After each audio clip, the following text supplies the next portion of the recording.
Back here for the fantastic racing, and this time we're bringing you the short track first. And I'm joined by Doug Hall, General Manager for Europe, Middle East and Africa. Oh, thanks for the big introduction, Paul. I'm super excited to join you in the commentary booth, and yeah, I cannot wait for the action of this XTERRA World Championship weekend to begin with this short track. Yep, moving the short track to Thursday, so the elite gets to race a couple of days before the big one on Saturday. But then this short track format, we're going to give that over to the age groupers on Sunday for the mixed relays. Exactly. Moving the calendar around a little bit this week gives everybody a chance to do the short track, but it also means we can award the winner of the first ever World Cup on Saturday. Who will be the winner today? We've got a choice between Alizé Patiez, Loane Duvoisin, Solène Billouin, Marta Mendito and Sandra Meyerhofer. God, but there's so many more athletes who can feature as well. We also have Sam Kingsford from New Zealand. We have Leslie Patterson from Scotland or the States. And what about Dida Diedrichs from the Netherlands? Yeah, this race could be taken by anybody. Let's hear from Alizé. Yeah, I think I'm well prepared for this weekend. Even if it's dry or wet, it will be the same for me. It will be hard. Maybe harder if it's raining, but I will love the muddy condition for sure, and I hope to have a great battle with the girl, more than the last year for sure. I'm very proud about my season. It was the main goal to be consistent with the first World Cup this year, and I did it, I think. So yeah, I'm confident, but we never know. This is one race, the last big dance. I'm feeling just lucky to be there and to be the things that I love. So we will see if I can win the World Cup leader. And yeah, I hope to enjoying the race. Alizé there winning the gold in Germany, silver in Namur and in Oak Mountain, but a crash took her out of it in the Czech Republic. But look at this. We're now in Mluveno. It is absolutely breathtaking here. I know many people who already arrived have been sending up pictures on social media, creating enormous amounts of envy for their friends and family back home. This is the course right at the top of the mountain. We're at about 820 meters above sea level here. It's a beautiful village connected to the next one up in Andalo, and it's an absolute haven for mountain bikers, isn't it, Doug? Oh, I think you've ticked every single box. This place is like a dream destination for anybody into outdoor sports. The Trentino region is simply fantastic. If you like going outside, like having adventures, and like sharing those experiences with your family, this is the best place in the world. Water temperature at the moment, we've heard that it was about 18 degrees this morning. That won't be increasing too much. The air temperature currently at 17, and it does feel quite humid at the moment. A little bit of a southwesterly wind. When we arrived here a few days ago, it was absolutely like a mirror. The short track is now slightly changed, and Doug, this year we've got the short track that's been designed differently, the sequence of putting things together. Oh, exactly. Like, the nice thing about XTERRA is that it is exciting, goes off into nature, disappears. The athletes all go on an adventure, but it's very difficult to then convey that to our TV audience and our spectators. So this course has been designed in coordination with the athletes, with XTERRA, with the TV companies to bring the biggest spectacle of the year, and it looks like these ladies are about ready to get the show started. Yep, this year we got they put the cameras in first and then built the course around it to give you the best view. So let's run down you spotted a gold cap just there. That's Alizé Patiez wearing number 1. Loane Duvoisin from Switzerland, number 2. Solène Billouin, France, number 3. Marta Mendito, 4. Susie Snyder from the States, 5. Sandra Meyerhofer, good to see her back after the crash. Just to jump in there, Paul, we've got a little bit of a course preview. So we have a 2-lap swim, but it's the first lap is a little bit longer than the second lap, giving those athletes a little bit more space to turn around that first buoy. This isn't UFC, this is triathlon. We've got a good, clean, fair fight. Again, you've listened to the athletes there and redesigned the course. Exactly. But this is the bike course, isn't it? Yeah, so it's a very short 2-kilometre lap that they'll do 4 times around the lakeside here. There's a few jumps, there's a few berms, there's a few rollers, there's a rock garden, so there's plenty to keep the athletes on the toes, but it still be a high-speed affair. And it's quite some quite snappy climbs built into that as well. Yeah, there's some proper leg snappers. So the run course, very similar to the bike course, cuts out a little section just to bring it down to a slightly shorter 1.5 kilometre lap, which they'll do twice. But to get to there, they have to beat every single one of these people. Yeah.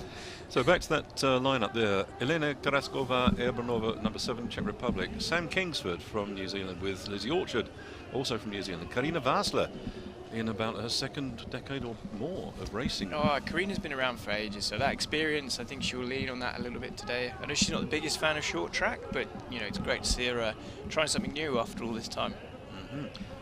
We might see the next lot. So working further down there, number 11. Here is our full start list. So we were just looking at the guys in contention for the World Cup results, but here we've got our full start list. So, like I said, I think Sam Kingsford, you know, she hasn't raced as much this year. She should be featuring them. Beatrix Ferreira as well from Portugal. We've seen she's become almost a short track specialist, and never count out Leslie Patterson from the United Kingdom. No. Living in Hollywood these days, so triathlon's not her main focus, but she can fly. In the swim, I think we're going to see a real battle at the front there from Emma de Creux from France. She's been so powerful in the water. But there, the Dutch athlete, Dida Diederichs,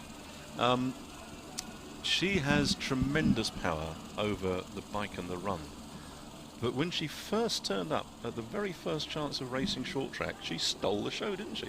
Yeah, I mean, so Deirdre, like you said, she's got a tremendous set of heart and lungs on her. You know, she's a pure endurance athlete coming from a road background. So she's taken a little bit of time to find her feet, but once she found, you know, where the set of brakes, where the handlebars are, she absolutely started destroying these races.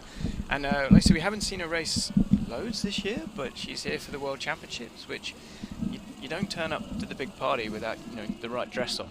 No. You know, she is here to race. So water temperature is risen just a slight bit, 18.5. Now the wetsuits are not mandatory. I know last year we had similar weather conditions, and only one athlete in the male wave decided not to bother with a wetsuit to save time in transition, and actually moved up about 4 or 5 places. Yeah, but I think all of the women are choosing to opt for the wetsuits. The swim is so short, Paul, that, you know, like these athletes will train non-wetsuit, and a lot of the times they'll maybe take that advantage of having that fast transition. But you know, these wetsuits now are so good, and they're designed specifically to improve a fast transition, that I think these ladies will have no problems getting out of that wetsuit quickly and getting onto the bike course. So watch out there for Emma de Creux. She was first out of the water in Namur, 6:03, Czech Republic, and in Germany. She would pretty much be leading now, I think. Yeah, I'm excited to see where Sandra Mayerhofer will come out of the water. Well, she's been increasing her power in the water, Yeah. but it's nice to see her back. The crash she had 8 kilometres into the ride in the Czech Republic was a fairly dramatic one. It took away her front brake. It also opened up a tremendously large wound in her leg and on her back. We didn't know how bad it was until she ran out of T2. And as the cameras panned past her, you could see the crowds looking in horror as she ran past. Yeah, she looked like she'd been attacked by a bear. She did, yes. I spoke to her mum afterwards, and she said they've cleaned the wound up as much as they could, but she was unable to race in Germany. So she's coming here without that advantage that she would normally have, but this is her training ground. Exactly, we are racing in Sandra's backyard pretty much. So if there's one person that knows the trails, it's Sandra Mayerhofer. But we look like we are moments away from the start, and kicking off the World Championship weekend here in Malvino with the women's short track. So 30 athletes there. That number 30 is wearing, that's Anna Zender from Switzerland. Yeah, a completely full field here in Malvino. 30 athletes on the start list. It's the biggest short track women's event we've ever had. Well, there is one athlete choosing to go without a wetsuit in the middle in the orange hat. I'm not sure what number it is. We'll try and be easy to spot when we've got an overhead shot from the drone. We can see the skin. Starters orders.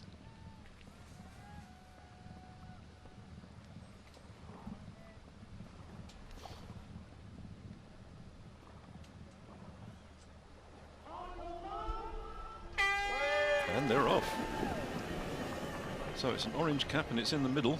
That could be Maria Döring, or it could be... No, it won't be Leslie Patterson, surely. No, I think that might be... No, it's definitely Maria Döring in the black tri-suit. I recognise that. So Maria Döring there from Germany. I think she's based in the States now. Yeah, I think she's at university actually over there studying. So she's coming backwards and forwards, you know, for the summer holiday. So Joe, our cameraman Joe Riccardi, Frogman Riccardi, we call him. Yeah. He's in there. He's getting some amazing shots that we use for the highlight videos. So. This is one thing that XTERRA does for me so much better than anyone else in the business. The images we see on social media, not only the stills but also the videos, they are so much more captivating. They draw you in.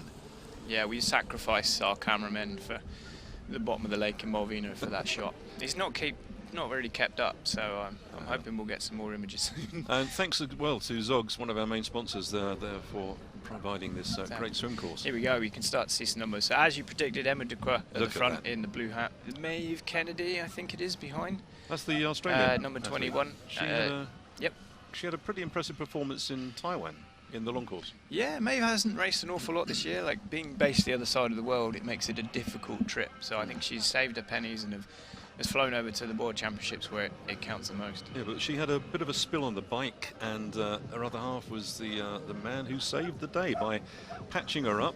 I think super glue and butterfly stitches were used. She had quite a large gash on her left arm. Doesn't appear to be slowing her down there. So this is the longer first loop, which brings them out. And this is pretty much what you'll be seeing on Saturday for the long course. Excellent. Out through the Zogs Arch, back, they'll turn a sharp left, onto the pontoon, onto the jetty, and then dive in for the second part of the swim. But that breakaway at the moment, you've got Emma Ducroix, and we think Maeve Kennedy with distance between them. Then I'm just checking out that second group, and for me it looks like we maybe have all of our favourites there. I can see the white hat, which I would expect to be Sandra Mayhofer. I can see a green hat, which if it's number 6 on it, then that will be Sandra. Should be. Green hat should be Susie Snyder. So yeah, like I said. Oh, that's a good swim for Maeve Kennedy. So yeah, we've got Sandra over on the left-hand side, number 6. We have Lizzie Patiers on her feet.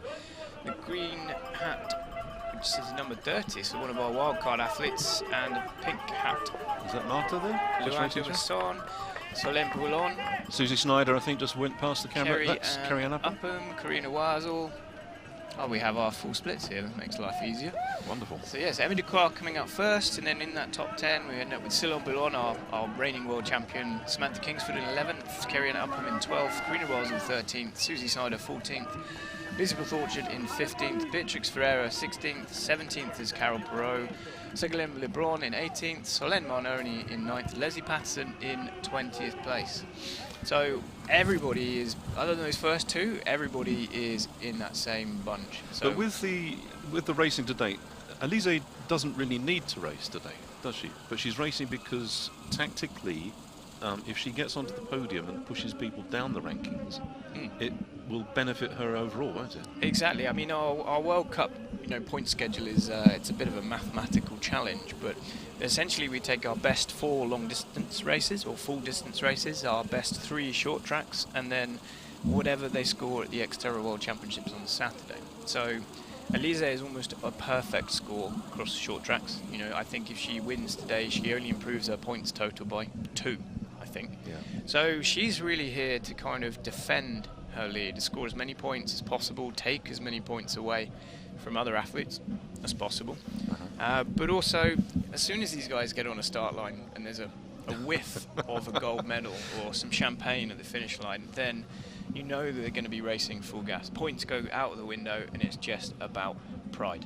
Yeah, well, there's also quite a considerable amount of prize money. For the season this year, 2023, I think XTERRA's put $500,000 on the table, isn't it? Yeah, across all the races. Pretty close, but by the time you add up every single World Tour event, the XTERRA World Cup bonus, the XTERRA World Championship prize pot, there is a fair bit of coin out there up for grabs for these athletes. So, we have a 100,000 prize pool on the World Championships this Saturday. There's a 100,000 bonus per structure for these for the World Cup. Oh, good. Looks like Maeve Kennedy images. has taken the lead. She's come round Emma Ducroix. She's looking super smooth, super relaxed. They're side by side. Perfect. So they look like they've got around about 20-25 meters gap on the rest of this group. It's not a significant gap, but on the short course like that, everything can happen. You're racing for every single second. If you can save a little bit of time by having that swim, that faster swim, you are already at the front of the race. You're in a position now where you're in charge of the race. You're dictating it. You're not on the chase, if that makes sense. Elise there is in a good position as well. Yeah, so you go to Emma de Croo just pulling off that wetsuit, heading out. So here we go. This is our big main chase pack. We've got Sam Kingsford, Solène Boulogne, Marta Mendito, Sandra Meyerhofer, and Luan is in there as well. So de Croo, she's going to get out of transition first. Yeah.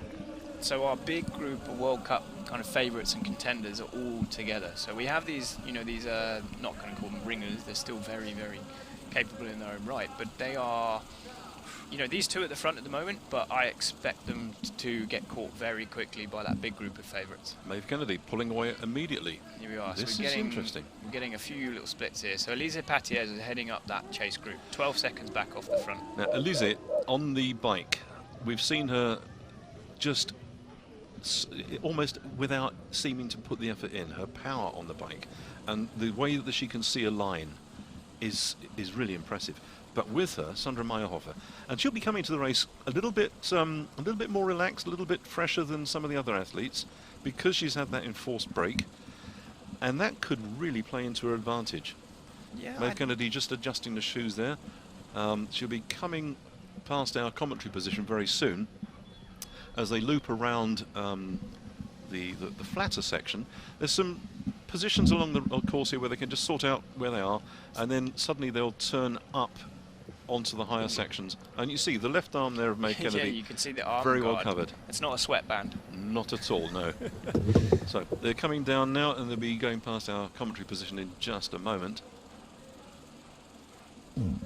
Perfect. So yeah, I'm looking forward. Like I said, we know Maeve Kennedy is a good athlete, but I think this might be her first ever short track event as well. Yep. So it's a new format. It's very different. It's very fast. Like Maeve races on the road. She races off road. She does mountain bike racing. She won't be a stranger to the new format. But here we go. Elise. So our World Cup leader. Look at that, taking the little inside line, avoiding the berm. And Solène Boulogne, Marta Mendito there. So I would expect Solène and Elise now to just look to pull away from the rest of this group. Those two have been hammer and tongs all season. Exactly. And they know each other so well. They know how each other races. They know their strengths, their weaknesses, and they will just react to that. Now the conditions at the moment, we had a little bit of rain earlier to make it just, and it wasn't an awful lot, just a little bit of rain to make it possibly a little bit slippery. The course, you can see, is twisting and turning. It's quite complicated, and as you said, we've got jumps and we've got some berms in there, which is going to take the athletes through quite a bit of. Yeah, so I did a little quick lap just before we started commentary, Paul, and I can tell you this grass might look grippy, but with that little sprinkle of rain, it's very easy to get out of control. And that section we saw them just climbing there, I saw Lucas Kochar testing it a couple of days ago, and it's surprisingly a difficult climb. Yeah, like I said, it's not. It's a very grassy climb, so the ground's almost quite spongy. You're forcing not only the resistance of gravity up the climb, but also the resistance under the tyres.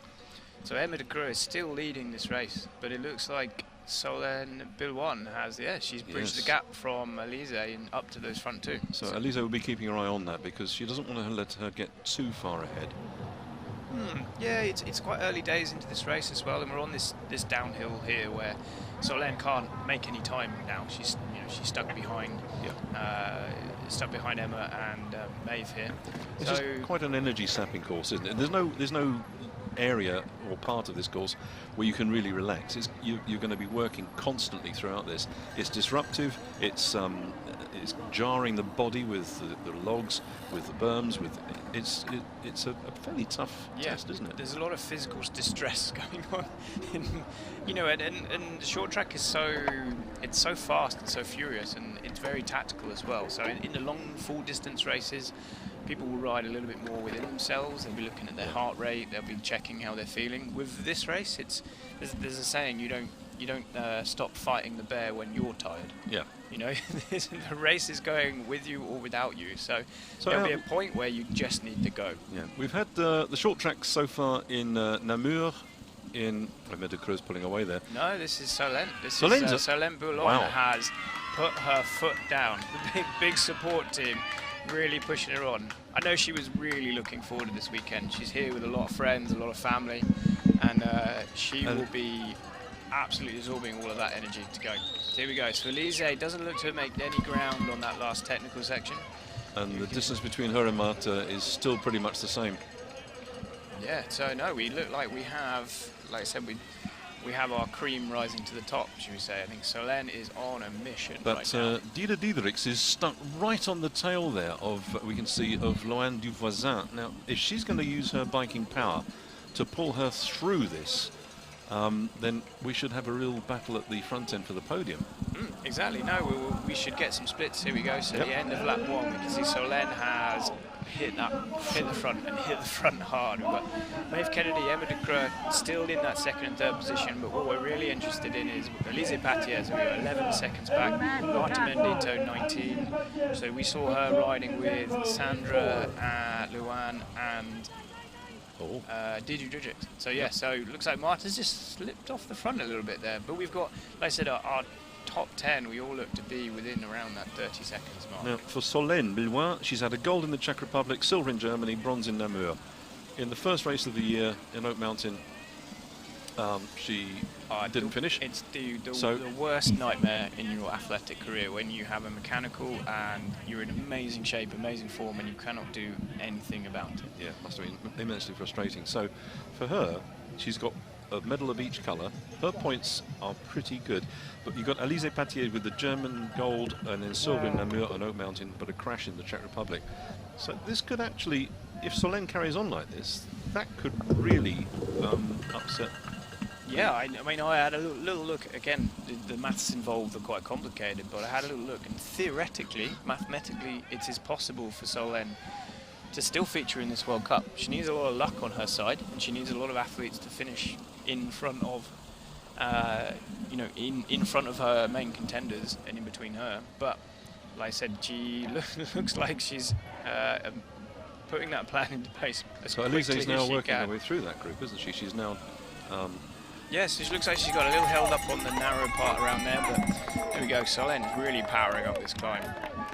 She's so proud of, like I said, she's got a new bike, she's got new kit, it's colour matched. Yes, we can actually see the name on it, which makes it so much easier for us. And like I said, she's feeling good.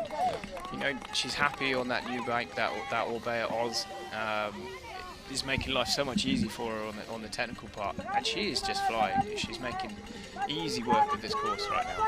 When she raced here and won last year on the final sections of the course, she didn't look as if she was working that hard, but she had this way of running. Her running style was so easy, and it was magnificent to see that. And she's been gradually picking up. The start of the season wasn't good for her. The second part of the season, very good. But behind her, look at this battle. This chase back. So Loane Duvoisin, Marta Mendito, Sandra Meyerhofer and Didi Dridrix, they're riding as a group of 4. So that's a pretty powerful, strong group. If there's a group that can bring back Solène on the flat, exactly, they're going to have to operate and work together. But like I said, this course is so brutal. There isn't an opportunity to just sit there and time trial your way back towards the front. You have to be technically sound everywhere. So let Solène make it very easy. Work of this descent, good lines, going nice and wide into each corner, hitting the apex, staying off the brakes. She knows exactly where she's going. Well, they've been out, and the course has actually been set out for a good few days already. So we, throughout the days waiting for this race to start, the elite and the age groupers have all been out over the short track to get the experience and to find that line that they want to hit to get that advantage. So we're just seeing this group all come together now. So Maeve Kennedy and Emma de Creux, they're still holding their own. They're still protecting the line. They're not blocking, but they're not. The other ladies aren't able to overtake at this point. So now they're going to benefit from sitting in this big group. So yeah, we have Maeve Kennedy, Loane Duvoisin, Sandra Meyerhofer, Elise Patier, Marta Mendito, Didi Dridrix. They're all there in that group. So this is, we now got 6 women against 1 at the front of this race. Well, 6 racing for the final 2 positions on the podium and yeah, I think points. Exactly. No, Solène she looks great. Like I said, head down. You can see she's working for it. This isn't a cakewalk. She is breathing hard and pushing as hard as she can, but she's being rewarded with the gap. So we're looking at 25 seconds, I think, there the gap back to Elise, she's still solo in second place. The group haven't quite caught it yet. 28 seconds I've got about 28 seconds, but Elise, look at that. She's broken away from that group, but in second place there, Dida Diedericks. Said to watch out for her. So Deirdre has attacked this chase group. Loanne Duvesson's going after her. Maeve Kennedy is in just behind. Sandra, like I said, we know Sandra, you know, she's very, very good when the bike is very, very tough. Long climbs, technical work, which maybe doesn't play to her strengths, the short track discipline. Maybe not even, you know, this particular course, you know, grassy cyclocross style course. So, you know, and with that little bit of unknown form, you know, it's a bit of a surprise not to see Sandra riding her way back towards the front. Good to see Susie Snyder's gone past us as well. She's picking the points up. Yeah, we're going to see sort of, I think, our top 10, you know, for the finish line will start to come together now at the end of the second lap. Well, with Dida Diedericks in third place there, this is going to be quite a battle between her and Loanne Duvoisin. Loanne has been consistently very strong on the final run, but against Dida Diedericks, again, an extremely good runner over the longer distances. These two together, that's going to be quite a fight. Yeah, and I think that's going to put these front two, the Solène and Elise, under pressure. There's two very fast runners who can race against each other. And the good thing about having the race today is they've got a whole day tomorrow to recover.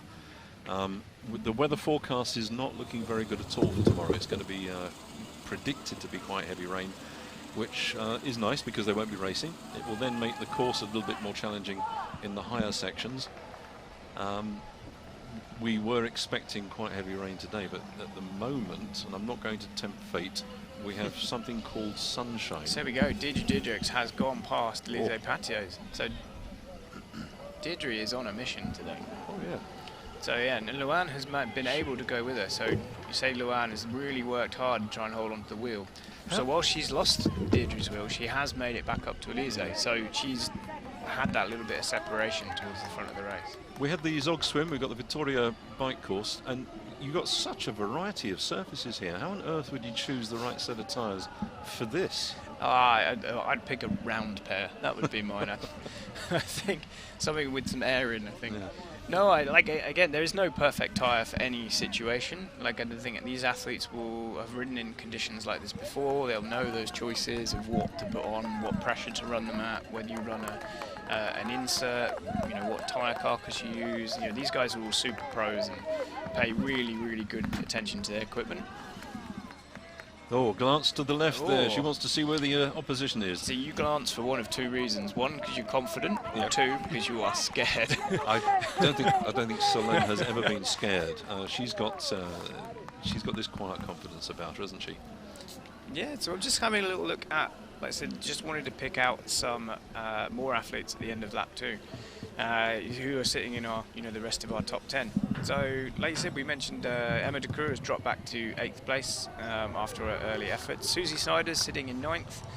She's moved up though, hasn't she? Beatrice Arida in at 12th place. I said Samantha Kingsford and Leslie Patterson sitting in 17th and 18th. I said, you know, chatting to them pre-race, their big focus this weekend was the full distance race, you know, and this was kind of just a path they had to take in order to get there. But so Leslie, the last race we had her in was here last year. So Leslie raced and won in Beaver Creek a couple of weeks ago with Samantha Kingsford in second. But you know, those two, they're not in contention for the World Cup standings. It looks like Loanne has gone ahead of Elise as well. Yeah, I don't know if Elise is, like I said, we were talking earlier, she can't really improve her points, maybe by a handful of points. But she could block. She can block, but you know, she could block, but the amount of effort it would take to now move into a position where she's being able to beat her rivals might be not worth, you know, the effort required to then just back off. Especially with a bigger race too. Exactly. You know, Elise has won pretty much everything this year, apart from the big one. You know, the XTERRA World Championships is a huge, huge race to have on your CV. And it opens up a lot of opportunities, you know, if you're trying to make XTERRA your job and you are the world champion. It can make life a whole lot easier when it comes to sponsors and access to races and being able to continue the career of a professional athlete. Well, with regard to sponsors, that's one of the ideas of having the short track racing as a fixture in the XTERRA calendar. Yeah, exactly. And you know, it's very easy to hopefully show this off to new brands and just generate good interest in how amazing our sport is. So here we go. We've just seen Solène finish third lap of the bike. We've just seen Didrix chasing her, and this is Sandra and Marta. They look like they're in fourth and fifth, and we've still got Luan has moved into third place.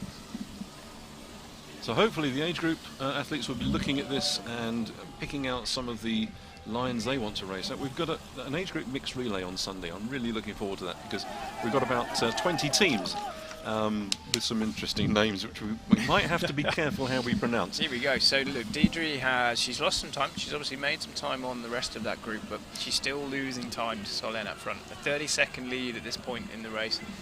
I mean, I don't want to tempt fate, but unless something goes wrong, I think Solène maybe has this wrapped up. But it's definitely not a done deal for those final two spots on the podium. Deirdre at 30 seconds, Luan at 38, and was that Lise in fourth? She was just 2 seconds off. Yes, perfect. So yes, so still all together, it's still to play for. And of course we have Sandra Mayhofer, Marta Mendito just behind. You know, it's such close racing. You make one mistake or make one wrong move in this, and there's 6 people ready to take your place. That's exactly what happened to Elise with the race in the Czech Republic. A bit of a dink on the bike the day before, and then she hit a root and the handlebars snapped, so that was her out of the race.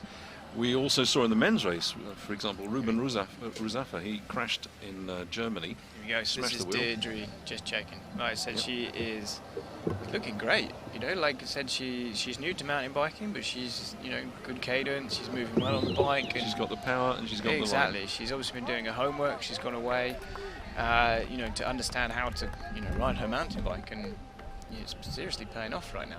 We'll see how she gets on in this berm.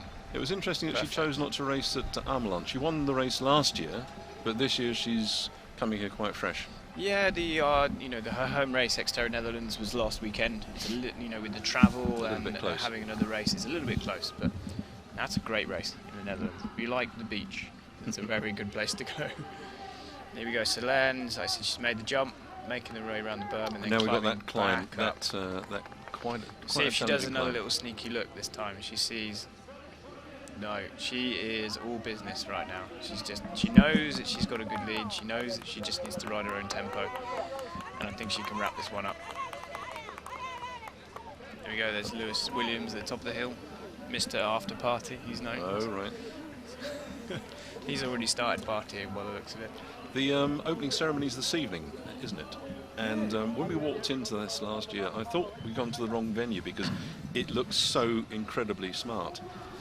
Yeah, it's a great way to, you know, like open the weekend and invite all the athletes to have a good time. But so we go, Solène, last time down, last time on the rocks, the log garden. And there's chicken wire on these berms just to give that extra bit of grip. Yeah, hopefully, you know, we won't need it. Hopefully the weather will still stay nice. But yeah, just to give that little bit extra grip as that wood can be slippery. So Deirdre making her way, she's just crested the top of the hill, down that little bump before dropping into the log garden, I guess we call it. It's an original feature from the 2021 ETU European Champs we had here. Oh, crikey. So it's still there. Yep. Didn't blow away in the wind that year. So yeah, so Deirdre's looking good. Like I said, she seems to have settled into her race now. And she's in a good position there. She's got a lot of space between her and the third place. Yeah, but I mean, you know, Deirdre, if it's 30 seconds at the finish line and we've got a 3-kilometre run, it's not, you know, Deirdre's a good enough athlete that she could run that back. I don't know whether Solène will fight to, you know, win the race by a huge margin or just needs to get the job done. But this is going to do wonders for, you know, Solène's World Cup title. You know, a full set of points here sets her up for, you know, she has her 3 short track races then. She has. She's got 2 golds. It'll be 2 golds, a silver, and a bronze. Exactly. So yeah, she's heading back into transition now. So with transition and the risks that go with transition, you could get a penalty for crossing the dismount line, for equipment being outside the box, and the officials from Fitri will be there keeping an eye on her. Exactly. You do not want to put a foot wrong in a race this short and this fast and furious. If you've got to stand in a box or a penalty tent for 15 seconds and watch 6 people run past you, then it's pretty demoralising. It tends to focus your mind. So here we go. So Solène at this point should hang a left turn. See the marshals in the top. Mikhail Pluziak from XTERRA Czech. She's taking her shoes out. She's going to hang a left turn and head into that elite transition area.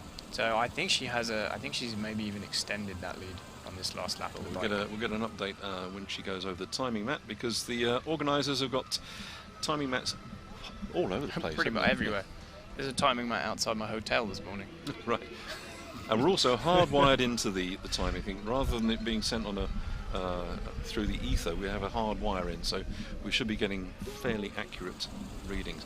So the helmet's off, in the box, change of the shoes. This is a quick transition. Yeah, like I said, transition is the 4th discipline I spoke of this too sport. soon there. So, you know, there's so much time to be had. The transitions in a short track take the same amount of time as in the full distance, but but it's a third of the race. So, like I said, Solène's already out. Like I said, we've got some 26:10. You know, so we may be looking at a 35-minute race for the ladies.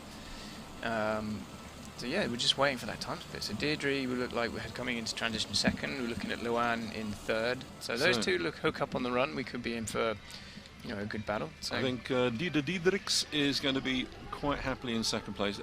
If you look at the pace that she has, I don't think she'll be 31 seconds. So a difference in a second.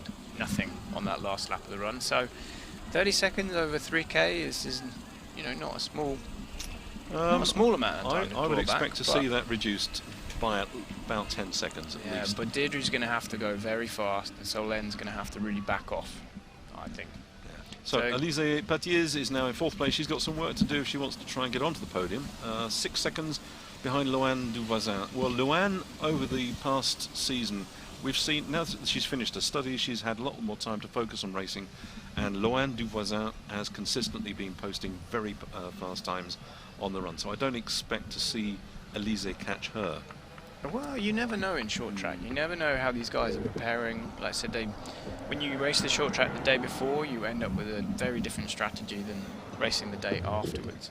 So, it'll be interesting to see. So Marta Mendito is moving past Sandra Mehrhofer. She's thrown the gauntlet down there a bit, hasn't she? Yes, let's have a little look and see where those ladies are on bike end. So Diedrichs in 2nd place. There we go. So Marta, like I said, with that little move, she moved into 5th place ahead of Sandra. So Sandra is back in 6th. Maeve Kennedy is in 7th place. Susie Sider in 8th. Emma de Groot in 9th. And Anna Zender from Switzerland in 10th. It's having a grace race. So ranked number 30th, got in on a wild card, and she's currently in the top 10, because racing against the best of the world. Yeah, the athletes who race at the short track, they're invitation. It's an invitation only. But then you have a series of wild cards that are distributed, which makes the racing quite exciting, doesn't it? Yeah, exactly. So the idea is we want the best athletes in the whole world racing XTERRA short track. So we, 20 slots are normally available for World Cup ranked athletes, and then we have these wild cards in our back pocket to invite athletes who maybe don't race with us normally on the circuit, or for one reason or another they are ranked outside of that top 20. Yeah. So it's a great opportunity to drop people like Leslie Patterson, Sam Kingsford, and some of these young under-20 athletes, under-23 athletes. Or Beatriz Ferreira, for example, she's now shown great performances over the short track as well. So we saw the Alizé Patiez with Loane Duvoisin in the distance. That lead doesn't appear to be changing so much, but Solène Billois at the moment looking very comfortable out in the front.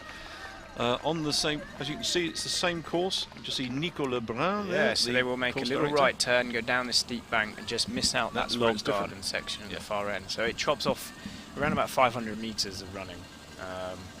But they're still full gas. At this speed and this effort, almost the distance is irrelevant. You are going as hard as you can, and you just hope it will end at some point. So this awful off-camber, soft sand along the side of the beach. But the advantage for the runners there is that the bikes have been across it. Look, the running style is different. She's much more fluid and letting gravity work for her. letting her legs just run down the hill. Dida Diedericks looks really comfortable there. Yeah, I mean, I don't think we're the best two people to judge running style, Paul. I think these ladies know exactly what they're doing. It's just deceptive, isn't it? I always remember running is left foot in front of your right foot. Repeat 1,000 times, and it doesn't matter what you look like doing as long as you go fast. Yeah. So like I said, you know, Solène, she's got a pretty commanding lead here, but she is not letting up. You can see in her face that she is chasing for every single second at this point. She knows Deirdre's going to be following her. She knows Deirdre's a good runner. Let's just see what the split is. Yeah, well, we'll wait for the end of this lap and we'll get the official splits, which are always nice to have. But like I said, they just come past our commentary box here, and it's, like I said, it doesn't look like that 30-second gap has got any smaller. Not at all. But Deirdre looks like she's moved well clear now of that third place. Here we go. So we got Deirdre on camera. So like I said, nobody in the background, which is always a nice thing to look over your shoulder and see. You know that you're in. So it looks like, yeah, Luan is just coming into shot at the back end of the camera now. The head-on one always foreshortens the distance a little bit, but so you go. So Luan, like I said again, with a good result here, she can move herself up in the World Cup. And Alizé still in the distance in 4th place. It doesn't look like she's going to get onto the podium and block that position, but it does look as if our race leader, Solène Benoit, has pretty much got it sewn up. So they've completed 1 lap of the run. I said I think I'm going to be pretty accurate with my 35-minute prediction. I won't be far off, no.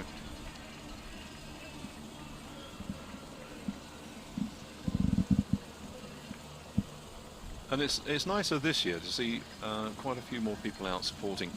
By having the timing of the elite race, the short track now, at the start of the whole championship weekend, it does actually create more of a scene. And the important thing for the age groupers is they get to see it. The other important thing is that they get to see how the pros are doing it ahead of their own race. And it's quite a sneaky little move, I think, really, putting it this way around. Yeah, exactly. You know, we have our age group short track relay. It's a kind of a celebration of our XTERRA community on Sunday. So the focus is less about going fast like, you know, these athletes are, more about having a lot of fun. But yeah, you can definitely learn a lot from, you know, these are the best in the world for a reason. The lines they take, the technique they do, it's all relevant to an athlete of any level. So up on the penalty board there were no numbers we saw there, which is always a good thing. It's up to the athletes to check the penalty board as they go past it, and if their number is on there they can stop, take the penalty and carry on. So it was very comforting just now to see a completely bare penalty board. Yeah, it's the worst feeling in the world when you run past a penalty board and you see your number on it. And there's nothing you can do. You can't protest at that point. You maybe don't know what it's for, and it can really kind of affect your race. So a good clean race with no penalties is always great to see. Well, that's the other advantage I think with XTERRA. There are so few penalties that you can pick up, unless you're just very careless. Okay, a penalty on some of the other races we see, there are questions about them, but the relaxed nature and the fact that it's off-road means that the amount of penalties it's so much easier with XTERRA. So no, so we're just saying Deirdre come into position, still in 2nd place. Like I said, the gap actually had gone out to 43 seconds. 43? Lap. So she's pulled out another 12 seconds. So Solène managed to base that gap. I'll take it back then. That 10 exactly. seconds so that she was going to go. At the end of round lap 1, we had Luan Duvesson still in 3rd place, looks to pull away from Alizé Patier's. Marta Mendito currently running in 5th. Anna Zeder in 6th place. Like I said, to come in ranked number 30th and is now running in 6th place at the biggest short track of the year. That was a good wildcard selection. Maeve Kennedy is still sitting pretty in 7th place. Sandra Mayhofer in 8th and Emma Ducourt in 9th place. And we're just waiting for our 10th athlete to come across the line as well. There we go. Susie Snyder is sitting in 10th place. There we go. So it looks like Solène has this one wrapped up. Like I said, you can see she's just relaxed a little bit. She's just got her foot off the gas. You know, she has time to play with, and I think this is an excellent start to her World Championship week. I wonder if this is going to put more pressure on her for the big race. If she can win this and win the big one, a double here in Molveno will be one of the best ways to end her season. It's the perfect weekend.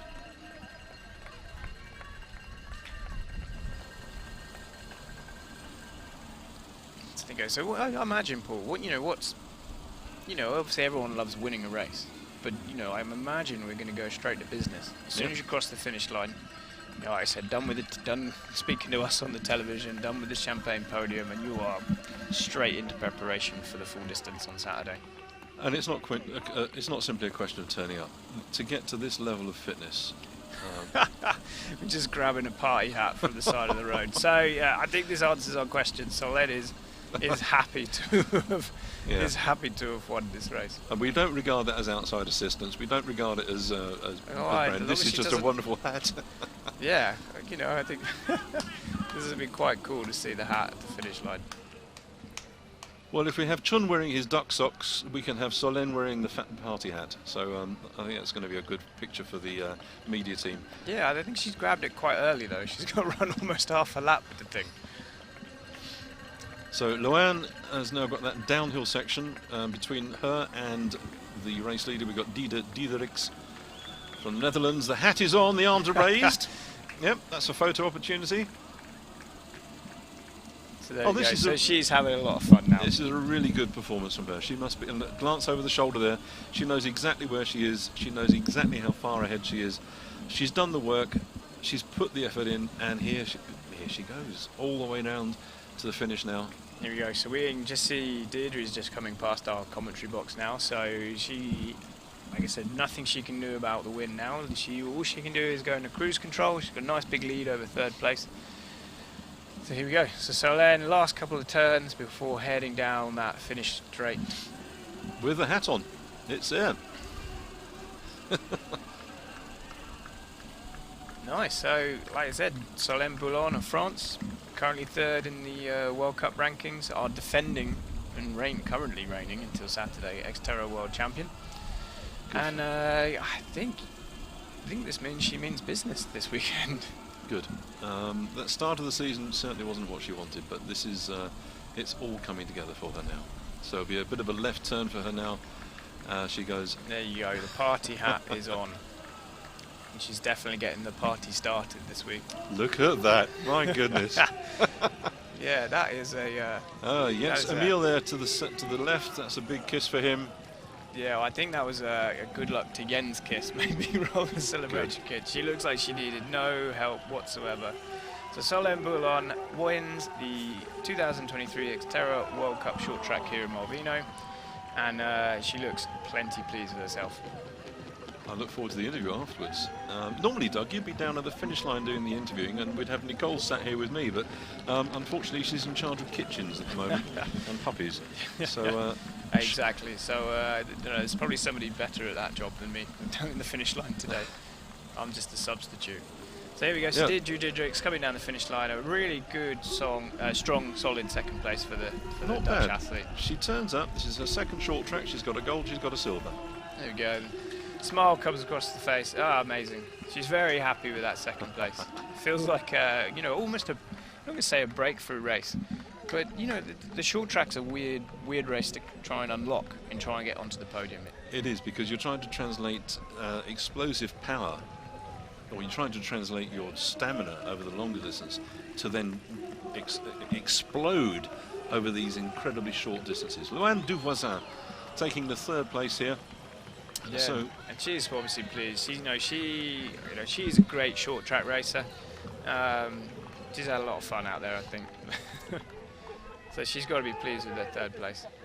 Well, she missed the podium only just in Namur. Go our XTERRA World Cup leader, Elise Patiez. Like I said, I think regardless of where she finished today, I think she would be continuing to lead the World Cup into the World Championships on Saturday. Also pleased with that finish. Look at these crowds, 4 or 5 deep either side. That's what we want to see. Amazing. And Marta Mendito, first Italian. It's always a good place to be. A home fan. Like I said, Marta is she's like a little Italian superstar out here, and everyone loves seeing Marta race. 5th place for Marta.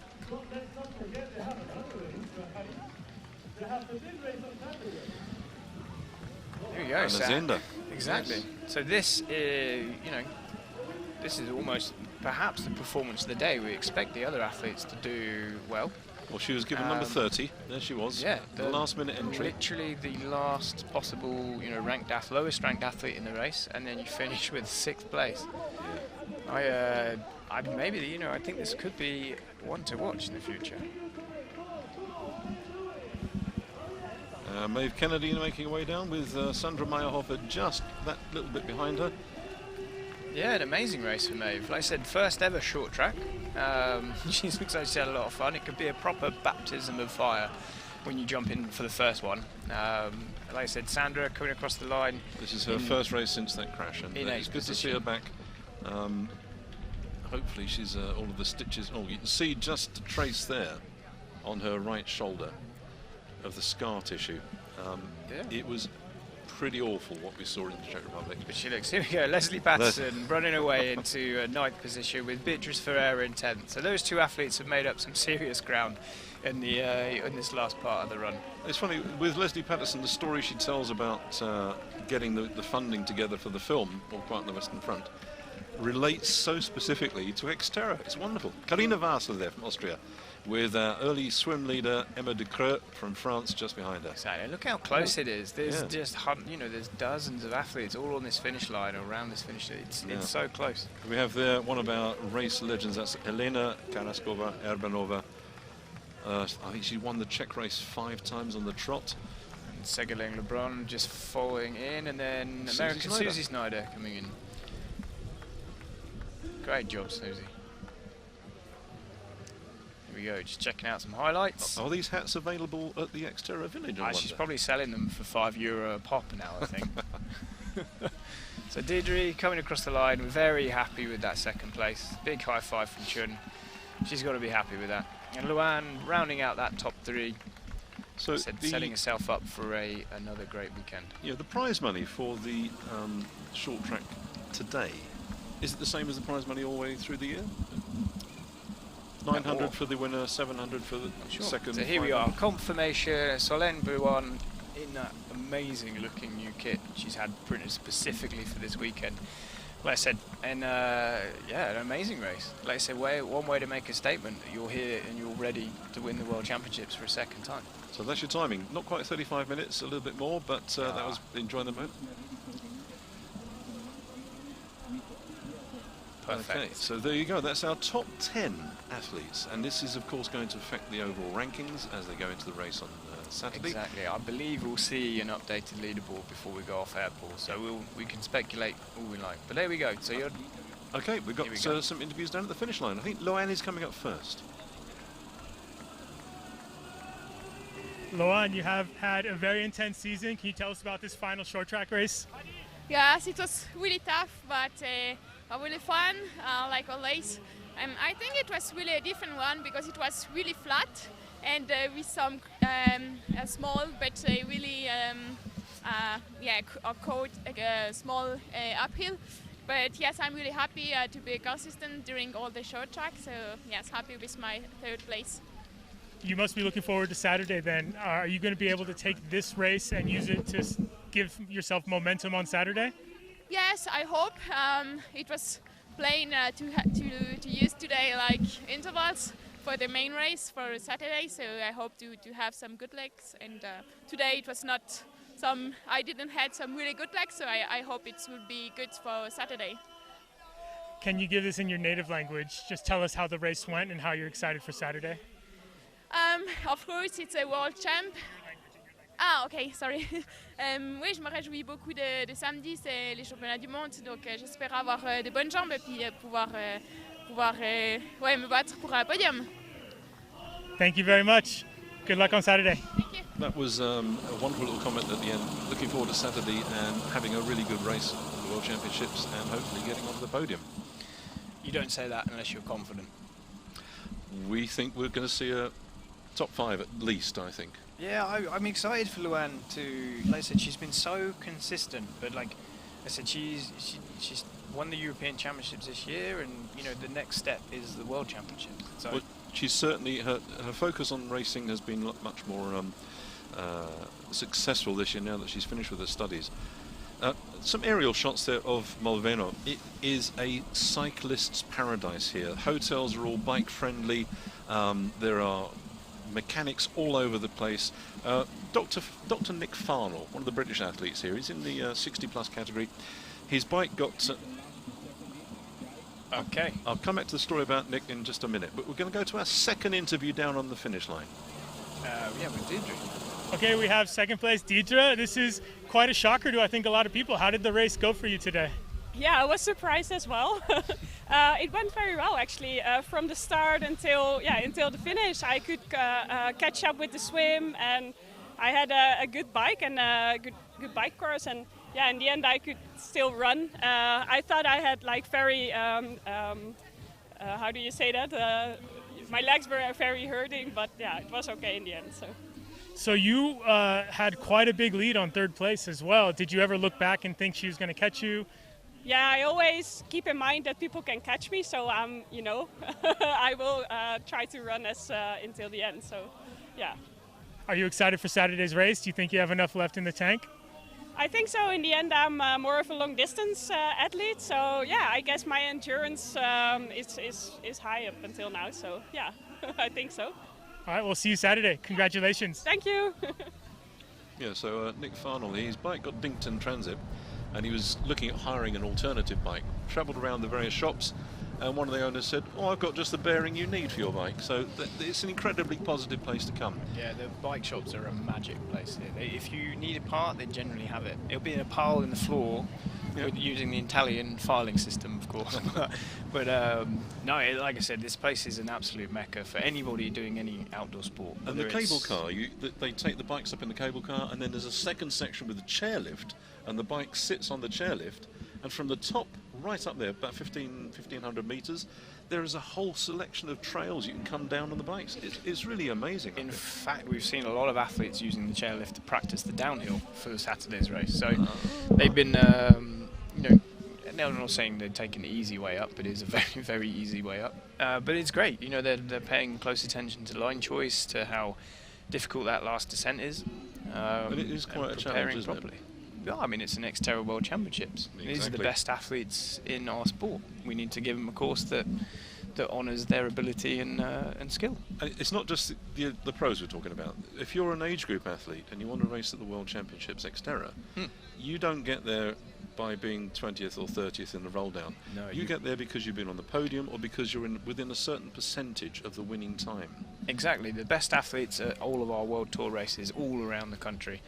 All around the world, in almost every country in the world. You hit the podium, you're guaranteed to come and play at the XTERRA World Championships. Okay, so we are heading down to the finish line for the winner of the XTERRA short track, Solène Bourbon. Okay, we have our first place. Solène, I know you really wanted this race. Can you tell us about how it went? You were pretty dominant all the way through. Yeah, we made this plan with my coach that it could activate the body good for Saturday. And yeah, I wanted to just go hard, and I was in the front quite fast after the swim, so I just like when I can really push on the bike, and I also know that I can trust my run now, and that's what I showed today. Did you ever feel like you were going to get caught? I know Dida is a really fast runner, so even if I had like a big gap, she's super strong, but I also know I am strong.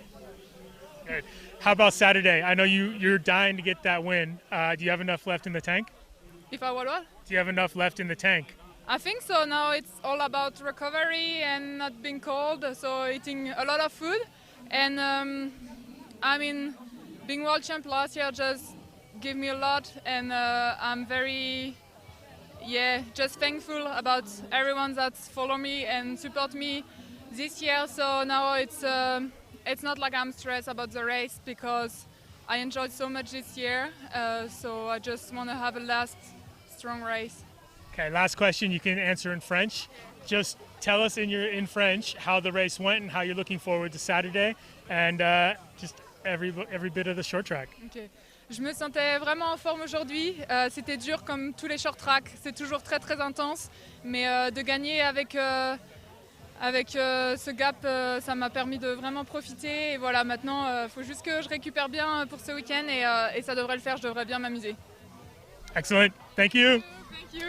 Okay, I came into the race in form. It felt really good, and it's enabled me to prepare very well for the race on Saturday. There you have it. Here are our updated standings in the XTERRA World Cup. No changes in our top three, but Solène, with that short track win, adding to her total, brings her within 4 points of Luan Duvesson. So it's pretty much a winner takes all on Sunday. If you win the XTERRA World Championships, we win the XTERRA World Cup. So you become the champ. It's the double championship, effectively. So we've got the World Cup and we've got the World Championship. It's a mouth-watering prospect. Oh, and like I said, Susie Snyder, like I said, maybe not her greatest race today, but some good points there to sit in 5th place in the XTERRA World Cup. Like a really good indication of her consistency this year. And also with Sandra Mayhofer, having missed 2 races, or 3 effectively, the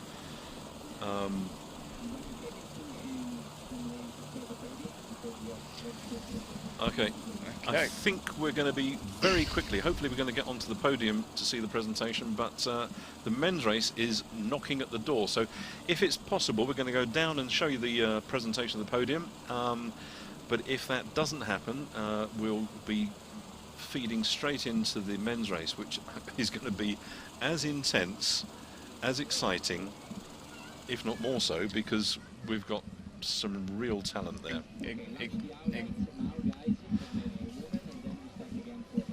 Okay, we're moving straight to the highlights of the women. Looks like the podium will take place later. So bang, we're going to go into the highlights and then straight on to the men.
Ladies and gentlemen, welcome back. If you've been away, and if you're still here, it's good to have you still here, because now we're moving straight on to the men's race.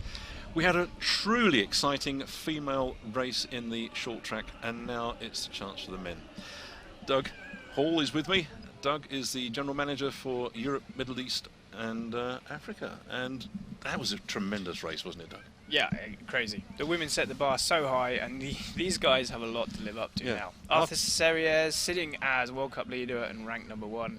Felix Frisier in 2nd. Jens Emil Sloth-Nielsen is our 3rd ranked athlete. Michele Bonacina is sitting in 7th, but he's really shown some improvement in the short track, with Lukas Kochar from the Czech Republic ranked 8th.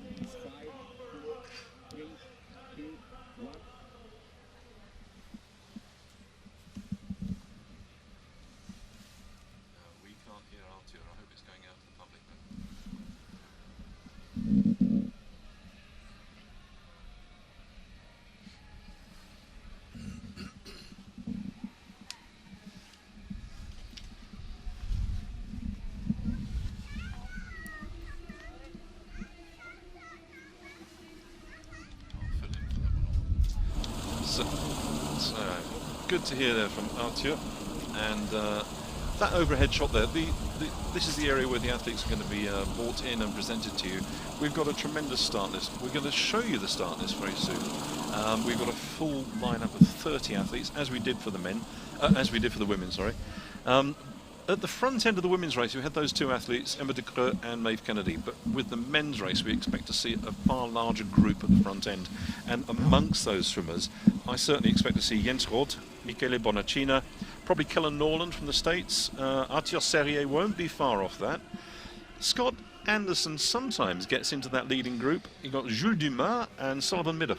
So yeah, before those guys, they'll be jumping into a water temperature of 18 degrees this morning, which is, it's warm enough that wetsuits are optional. So we'll probably see the majority of guys wearing the rubber suits, but there may be a couple of people who choose to go non-wetsuit to see if they can make that little advantage in transition. But of course, it'll all be relying on Zog's goggles, because Zog's goggles are the best ones to swim in. Yeah, every athlete is wearing a pair of Zog's goggles. Yeah.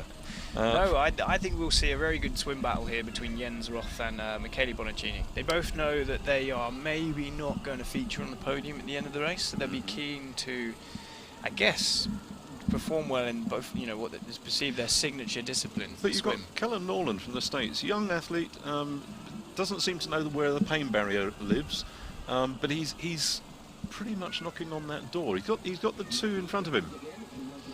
Okay, we're just going to switch back to the interview with Arthur Serriers with audio this time. Yeah, it's been an incredible 2023 season. Sort of achieved everything that I set out to in the beginning. Unfortunately, Ironman World Championships didn't quite go my way. So to tick off the year with a win here in Malvino would be the cherry on top. I feel very fit and healthy and ready. So I think there's nothing really holding me back, and a victory here would mean so much to me to end out the season on a high. Yeah, here it's a really nice place. I think it's one of the beautifulest places we had in XTERRA, we ever had in XTERRA. So it's always a pleasure to come in Italy because the food is good, the vibe is good, everyone are really nice. And yeah, it's something really special because I went here for European Championship, European Championship, and after World Championship, and I won twice. So yeah, it's a winning place for me. So it just makes me smile to see all this nice memory around. So good to hear that from Bradley Weiss. We haven't seen him an awful lot on the European circuit, but he has got some history, hasn't he, Doug? Exactly. So how could we not give Bradley Weiss a wildcard slot for this XTERRA short track? Like I said, a two-time world champion XTERRA athlete, and and a supreme multi-sport athlete around. So, but then against Arthur mentioned that he'd raced here when it was the ETU European Triathlon Cross Championships. It was cold and wet then, and then last year, and the emotions last year, I pretty much lost it. Yeah, it was pretty dusty in the room. It was. So the start list: Arthur Serrier, Félix Forissier, Jens Emil, Ruben Rezafo from Spain, powerful on the bike and holds it together on the run. Kieran McPherson, watch out for him. Sebastian Carabin, not perhaps the distance for him. Some other athletes here ranked a little bit lower, but Sam Osborne should feature, Josiah Midar, Kellen Norland we mentioned will feature in the swim as well. Sam Teller of the US, Jack Moody of New Zealand, Bradley Weiss of South Africa. I think these guys are going to upset the apple cart of these regular World Cup races. Also, watch out there, we saw Francois V and Federico Spinazzi. Spinazzi from Silke Ultralight in Kaole. Watch out for him in the swim. He'll be tucked in there. Golden cap there. See if he's wearing his wetsuit this year, Spinazzi. Golden cap there being won by Arthur Serrier, who he really did sacrifice a lot of his life last year to focus on this, and after all of the challenges he found over the years, he managed to get that win. So water temperature has risen. I think that might be a slight typo to go up 1.2 degrees in the last 45 minutes. That was the air temperature. Oh, 18. Air temperature. There we go. So mostly tropical. It's a fine summer's Scottish day. So that position there from Chris, the cameraman. Yep. So we look like we are just about to go under starters orders. That's swim cap number 27 there. That's Scott Anderson. I just picked out him. His mum and dad will be watching this. They're both racing in the age group race on Saturday. Yeah, and in fact that is Federico Spinazzi is closest to camera, number 29. Yep. So we're expecting to see hat colours from Michele Bonacino is wearing a pink hat, number 7, and Jens Roth will be wearing also a pink hat, number 22. So we're expecting to see pink towards the front of this swim. Of course, Felix Felice wearing number 2, also in a pink cap. Sebastian Neff, Germany, pink cap. And they're off. There we go, like an athlete diving right across the left-hand side. He knows where the fastest swimmers are, so he just lets those move out of the way and then goes straight on to the favourite pair of feet. There you see the 2 pink caps are in the middle. Exactly. They would have lined up next to each other knowing that their best chance for a result in this short track is to swim as hard as they can next to each other. So it'll be interesting to see if they have an agreement. One of them maybe swims on the feet or onto the hip. We all know swimming on the hip actually slows the person in front down. So it's incredibly annoying if you're leading the swim. Well, that was Jens Groth there in the lead. They're wearing number 22.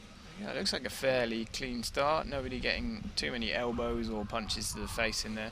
I'm sure there'll be a little bit of small amount of violence in the middle of that group. Yeah, this turn, you're right, Doug. From last year, we learnt the lesson. We spoke to the athletes, and they fed back that they like that little bit more distance before the first turn. There we go. So we have got Jens Roth is leading this swim. Kellen Norland just behind him, as we predicted. Yeah, in the orange hat, and that's Bonacino just at the top of the shot. So we have an orange cap just coming in, which could be Jules Dumas or possibly Francois V or Federico Spinazzi. We'll see if we can. We'll obviously get the splits at the end of this first lap, but the thing is, the level is so high now, and it used to be XTERRA you could swim once a week, maybe just go a little bit more in the summer, and you could still be competitive. This short track has completely ruined everything for these athletes. You have to be the complete package now. You have to be able to swim fast. You have to be able to bike quick. You have to be able to have good technical skills. And then you've got to finish it all off on the run. And also, the World Cup circuit that was created for this year has pushed that level of racing up and up and up. Exactly. So Jens Roth has actually peeled himself off the front. He's got clean water now, which means no one can take advantage of his feet. So Jens Roth out first, number 19. Kellen Norland second. Kellen Norland out second. That is Francois V, followed by Spinazzi. Oh. And Jules Serrier Dumas. in about 8. There we go. So Arthur Serrier is out of the water. Ruben Edmund Roy from just Canada, coming good through. position. Here we Bradley go. Weiss in 10th. And that was Jens Emil Sloth-Nielsen coming through with just behind. There we go, 17th. So a great first lap for Jens Emil Sloth-Nielsen. He's in with a lot of company. There's a lot of good athletes. Jens Emil is the first one to admit that his swimming is probably not his most powerful discipline, but it has improved. It has improved remarkably. And it's funny here, with a full field of 30 athletes and the best athletes from around the world, he'll actually find a little bit more company around him. Yeah. In some of the races this year, he's found himself a little bit isolated, so off the back of the front group, but still swimming quicker than kind of the cannon fodder, to call him anything else. But so here he's going to have more athletes that sit around him at his level, which means because they know that if they're near him on the bike, they stand an opportunity. Well, they have a chance of being... A very small chance of keeping with Jens Emil Sloth-Nielsen on the bike. I followed him down the full distance descent earlier in the week, and I lasted about 2 corners, and he was gone. And that guy, he's extremely... Like, not only is he an incredible, physiological capabilities, the ability to suffer and the ability to... to push some power, but he is so creative on the bike. What he's able to do and where he's able to find grip and make up time that other athletes just can't do. Well, this is, for Jens Roth, this is a far better lead than he's had against the likes of Michele Bonacino this year. This is, it's all come together today. Yeah. This is not the lead that we've seen him have before, because Michele Bonacino has been tapping on his feet and in fact overtaking him.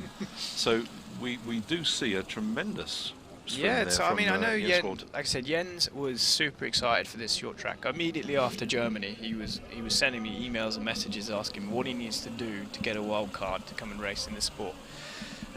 So it's glad that he has provided. We gave him a wild card for this, and he has showing why he deserves it. So, like I said, first, Jens Roth is out first to the albatross, giving a wave to the crowd there. the German albatross. I don't even know if they have German albatrosses. But they don't need them with Jens Roth around. So here we go. Keller Norland. Keller Norland, part of the USAT podium project. There's a great start to his race. I said Jules Dumas in third, Arthur Serrières in fifth, Spinazzi sixth, Edmund Roy, Francois V, Felix Furissier. Kocha. And here we go. It's a big crowd. We're going to struggle to pick individual athletes as well. So Ruben Ruzafa just coming out just towards the back of that top group. So. Yeah, Sullivan's father is also racing, having gotten over the surgery, which kept him out of a race in Germany and the Czech Republic. So that's the pink uniform we can see just there, taking the wetsuit off in the middle. So there we go. We got just other athletes of note in this group. We have Sam Osborne was out the water in 10th place. We have Sullivan Midar out in 12th. Lucas Kochar, just ahead of Sullivan in 11th. Bradley Weiss was in 13th. Jack Moody was out of the water 6 seconds, just a handful behind Bradley. And just looking to see where Jens Emil Toft Nielsen, 23rd out of the water, 33 seconds back. Well, for me, I think that's going to change. That is a pretty good swim for Jens. There we go. We're seeing 25 seconds as he exits out of the water. 30 seconds back out of transition number one. Going back to Zittau, we noticed that Jens Holt was out of the water nicely in that, but pretty much so within the first 500-600 metres. That's Edmund Roy on his wheel already. Well, I would expect to see Jens Holt slipping down the rankings on the bike. This isn't quite as challenging as the course in Zittau. You immediately hit a huge climb. There we go. Serrières has already moved up into third place.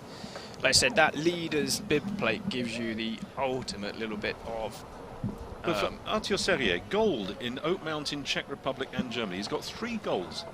The one race he didn't perform particularly well at was, I think, in Namur. Here we go. So Jens Roth, just bringing them in. So Jens Roth, Edmund Roy, Arthur Serrières, Jules Zuma, Spinazzi, Fee, Frissier, Lucas Kochar, Sam Osborne. I can't keep up.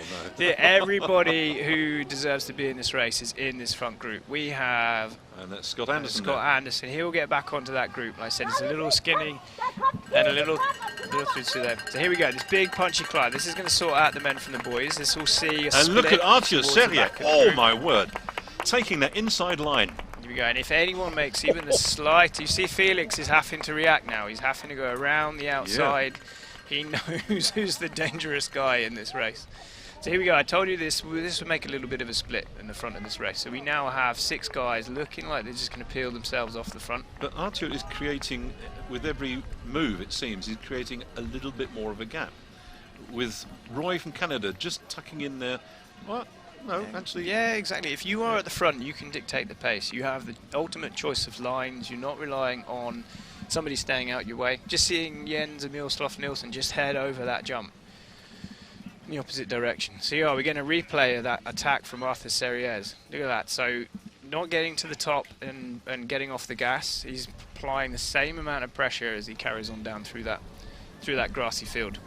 So here we go. The boys are all coming around. They've just gone up that climb for the second time, and it's wheel to wheel for this top 15. So here... So it looks like Theo Dupree has just gone into the lead with Arthur Serrières behind. Lucas Kotchar's made his way into the top 3, but we have all the boys here. So Ruben Ruzafa in about 10th place. He'll look to move up. And Jens Emil is on the back of this group. He's just caught Scott Anderson. So Jens Emil is going to be at the front of the race after 1 lap. Yep. And that's the power of the mountain biker. Edmund Roy there from Canada. Winner in Tremblant. What's the course like there at Tremblant? I mean, it's Canada, so you know it's good. Well, that was maple syrup and bears, I think. Yeah, he won the full distance there. So he's coming into this race not as a complete outsider, but look at his position now. As far as short tracks go, this is, I believe, his first short track. Yeah, exactly. A lot of our American athletes, a lot of our Canadian athletes, this is their first opportunity. If you're not on a regular of the World Cup, this is your first opportunity to get a start. So Theo Dupree here, he has an amazing kind of comeback. He broke his femur last year. You know, the doctors do the normal thing of saying you're never going to walk again. And here he is leading the short track of the XTERRA World Championships. So here we go, and it looks like, just from our commentary position, he looks like he's put his foot down, and he is trying to get away from this big group. Whilst everybody stares at Arthur Serrières and wonders what he does, Theo Duprat is going to slip away here and just see if he can get out of sight and out of mind. Here we go, so we're getting some splits. So we've got Serrières, Kochar, Spinazzi, Forissier, Dumas, Roy, Ruben Zaffer, Sullivan Midar, Michele Bonacina, Kieran McPherson in our top 11. Now, if less than 10 seconds apart. Look there, you see Jens Emil is now really gritting his teeth and chasing hard. Exactly, and I think Jens is faced with a choice here. We know he has to work so hard on that bike to just get back into the mix. He's here a lot earlier than he's used to, so he's going to have a choice of whether to just keep that same effort and see if he can peel himself off the front of this group, or he's going to sit tight. One of the interviews earlier this year, he said, I think it's about time I won one of these things, because he's had a silver in Oak Mountain, Namur, Germany, and a bronze in the Czech Republic, and that win has eluded him. He's going to have to pull something out the hat here, because at the moment with Serrières and Duprat in the front. There we go, Ruben just moving up around the outside as well. So I would expect Ruben to try and do something and try and create a little bit of a gap and get up the road in anticipation of Jens Emil reaching that front group. So yeah, this is an interesting dynamic. We've got a big group of athletes together. We haven't got, like I said, this difficult hills or the super technical descents to really separate the athletes. So this is going to start getting a little bit tactical. So Kieran McPherson there, just holding up Jens Emil around that thing, just holding his line, holding his position. And Theo Duprat is having a great. This really could be powering away. The race of his life so far. He is leading ahead of all of these guys, and I hope he won't mind me saying, but you know, he's definitely not one of our expected favourites to be influencing the race at the front. No, so but Ruben Rezaffer now on the shoulder of Arthur Serrières, pushing ahead. Is this going to be an indication to Arthur to perhaps open up the gas a bit and give it some power? Yeah, so Arthur's just looking around there. He's just going to make a decision about whether he follows Ruben or whether he waits for the group and sits in the wheels to follow Ruben. And it was Ruben Rezaffer. We mentioned that he crashed the bike on... Here we go. This is a big move from Ruben on... Oh, he's just got closed off a little bit from Theo. He'll go again. Well, he needs the points. So he made it clear that that crash and the broken wheel in Zittau, he had to then commit himself to go to America, to Oak Mountain, Beaver Creek, sorry, to race at Beaver Creek, where he came second or third. It was fairly high up. I don't mind. Yeah, he didn't win. Sullivan Midar, hometown hero on Beaver Creek. But he desperately wanted the points, and he said, it makes such a difference to me. But what's making a difference to the course at the moment is the movement of Jens Emil as he powers his way through the pack. Like I said, he's just sitting in the back of this group. He's not doing anything to kind of move himself forward. The one athlete here I think could be a potential danger man for the podium right now is Sullivan Midar. He's in a position I've not seen him in this position in a short track before. Sullivan is an all-state American champion at track running. So if there's a guy who can cover 1,500, 2,000 meters quickly on foot and push these French guys, it could be Sullivan Midar. Well, there are three of them. There's his father, there's Sullivan, and his younger brother. All three of them are phenomenal in their own ability. It's, as a family of athletes, I dread to think what their food bill must be. But it's all cereal, I think. Ruben Rezaffer pulling Duprat along at the moment. There you go. And Theo will be grateful for this. Like I said, he's probably very committed to that first lap, so he's going to be welcome to have that wheel of Ruben to follow along the flatter parts of this course. Arthur doesn't need to work hard for this. He's got the 3 wins so far, but he's in the 3rd place there, and perhaps that blocking is something he's thinking about, because when you look at the run pace between him and Sullivan, it's very, very finely tuned, isn't it? Whether Sullivan has the edge or whether Arthur has the edge. How much does Arthur want to give out today in this race? How much does he want to save for the big one on Saturday, which for him is, of course, much more important? Yeah, and they'll be playing these games and these mind games and trying to work out their strategy, and which is constantly changing and evolving. At the end of the 3rd lap, the decisions will be totally different again. So we are getting some splits. So like I said, our top 9, top 10 athletes, I think we have a group of 9 away with Jules Amar, like I said, at 12 seconds. This means, for me, this means nothing. 12 seconds in a group with these guys is just your position where you were in the front of the group. Duprat is not going to give Ruben Rizzafa the satisfaction of getting away. Did you see that? He just edged up on the outside. I'm still here, you haven't got rid of me. Yeah, like Theo is a solid runner, but he's not got the leg speed of his fellow French guys. So I on think the pace though, if you look at Theo Duprat and Rizzafa running together, I think from what we saw during the season, Theo Duprat has got a little bit more pace. Yeah, well, I mean, maybe there's a little verbal agreement here. You know, you help me, I'll help you, and you know, we try and keep this group at bay. Here we go. So Jens Emil has moved up into 5th place, just behind Sutherland Midar. So Kochar just behind him. Exactly. Yeah. So for Lucas is a super powerful athlete, and I'm wondering if there's just not enough opportunities on this course for him to get away. We had a bit of a glance at Felix Forissier, and I know that the French language commentary is currently being delivered by his brother Arthur, who had a terrible crash in the Czech Republic. Collarbone just went like that, and it was a real shame to see that Arthur's season ended so quickly. Also, we've lost Max Chanet. Max broke his elbow, I believe. Another kind of short track specialist. Unfortunately, Max had a mountain bike crash in the Alps a few weeks ago and damaged his elbow to the point where it ended his season. But I bet he'll be at home watching probably the French commentary. But now look, Midhoff is actually bringing Jens Emil. You'd expect it to be the other way around, really, with Jens Emil bringing Midhoff along. But this 5 at the front, I don't think it's finished. You see the spectators in the top left, shirts off, giving the guys a really good party time. Yeah, so I mean, I think Jens will be playing a tactical game at this point. He can see the front of the race. He doesn't need to do anything crazy in order to get there. And that's a tremendous bit of vaulting there from Zach. He normally operates the drone. That was the yellow jacket you saw. There we go. There's some of our race off-road scholarship athletes there giving these. So unfortunately, I'm sort of responsible for those spectators. But we've got quite a few of the race off-road scholarship athletes in the age group race, haven't we? Yeah, they'll be racing the short track relay on Sunday. But as I say, back to the real. Jens Emil is now edged into 4th place. And Sullivan Mid just keeping his eye on there. Yeah, so Lucas Kochar, like I said, it looks like he's just got distance off the back of this group. But like I said, there's still some serious firepower, still some good runners that are just behind this front group of 5. So we go. So over this log drop and into this left-hand berm turn. It's slightly out of shot, but there's a very awkward little right-hand turn over this out of this stone wall on the right.